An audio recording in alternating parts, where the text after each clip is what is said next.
bismillaahi raxmaani raxiim kusoo dhowaada jaalka maalmaha. waxaan idinla wadaagaynaa qiso aad u qiimo badan islamarkaana ay ku sugan tahay cibro iyo waana qaadasho.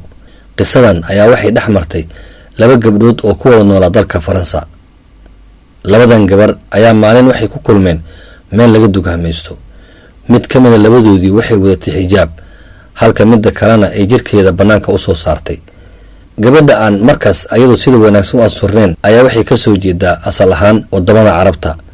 waxay gabadhii kale ku tiri ayada oo ka muuqdo kibir iyo isla weyni. muddadan dambe waxaa soo badanayay dad ku dhiilay horumarka iyo ilbaxnimada, waxaana ka mid ah gabadhan qaabka ay u labisan tahay. waxay tiri waxaan joognaa wadan horumarsan, ma doonayno dadka noocan oo kale ah inay ku sii bataan halkan.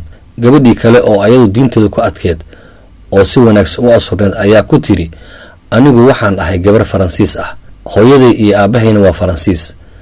waxaan ku faraxsanahay inaan diinta islaamka soo galno.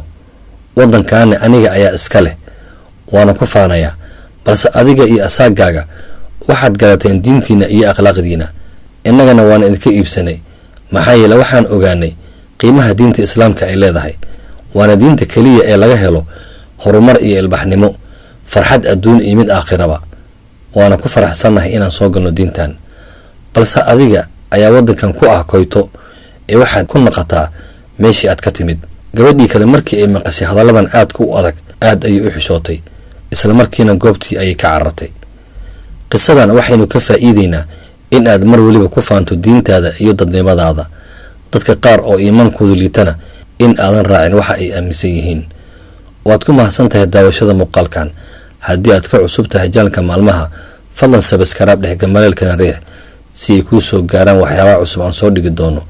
mahadsanid.